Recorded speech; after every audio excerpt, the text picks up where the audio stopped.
yung pagnabigat mga kasursur, datoyak manan, nagsursurak manan dito'y Santiago, Ilocos Sur, dito'y INT, Mapisi Rock, formation.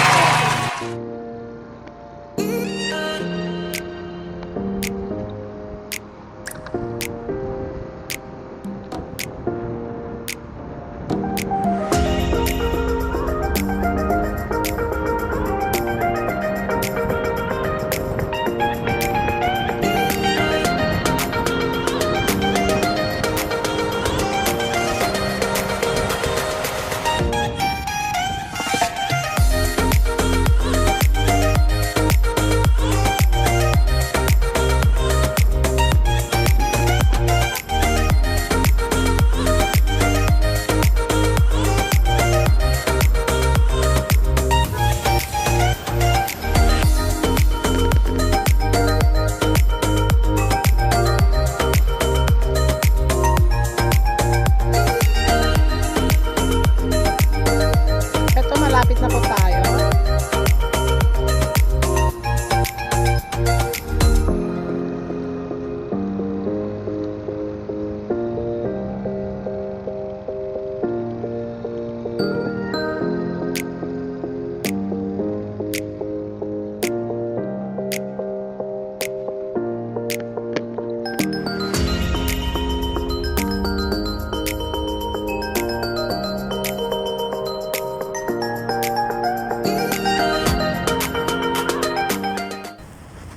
Hello mga kasursur, nandito na tayo sa entrance na Mapisi Rock. Tapos nandito si Kuya. Kuya, ano pong pangalan niya, Kuya? Alberto Kabasan. Siya si Kuya Alberto. Kuya Alberto, kayo po yung nagbabantay dito? Opo. Ilang taon na po kayo nagbabantay dito, Kuya? Tagal na po. Mga ilang years po? 2 years siguro. 2 years na nagbabantay si Kuya. Kuya, magkano yung entrance fee dito? 10 pesos. 10 pesos. Bakit po na pangalan ng Mapisi Rock po ito? Meron ng biyak doon. Sa ay, may biyak daw po sa taas ng bato. Kaya natawag na Mapisi Rock.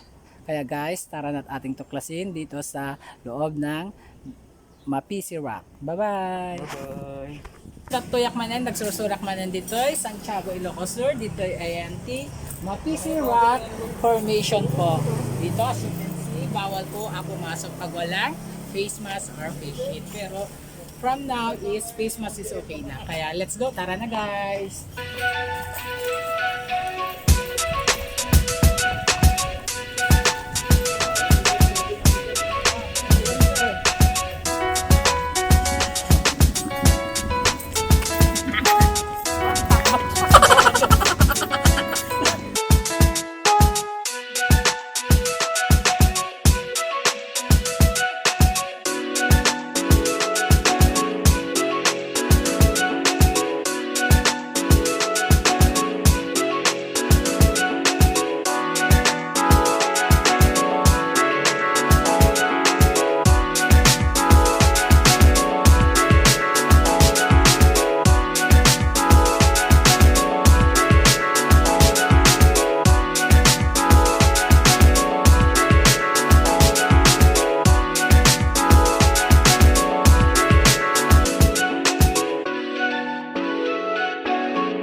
Hello, nimbag na bigat mga kasursur, nandito tayo sa Mapisi Rock Formation. Dito kami pumunta kasi namimiss ko dito na place. Kasi nung bata kami, dito kami tumatalon-talon sa bato na to.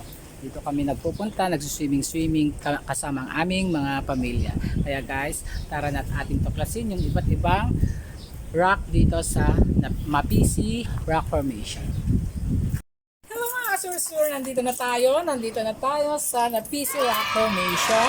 Ito na yung sinasabi kong pupuntahan natin na pinakatago-tagong yaman ng Santiago. Ito ang Mapisi Cove or Rock.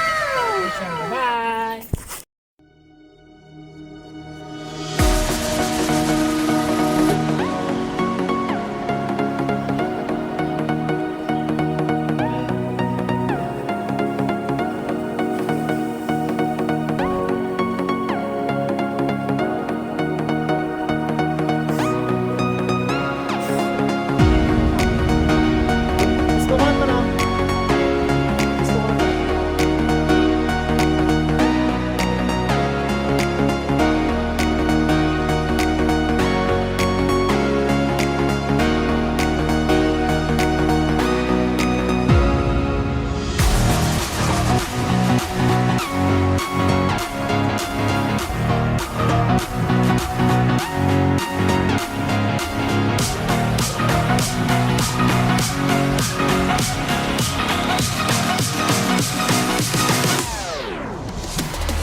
Yan po, makikita nyo ang rock formation dito sa Mapisi Rock.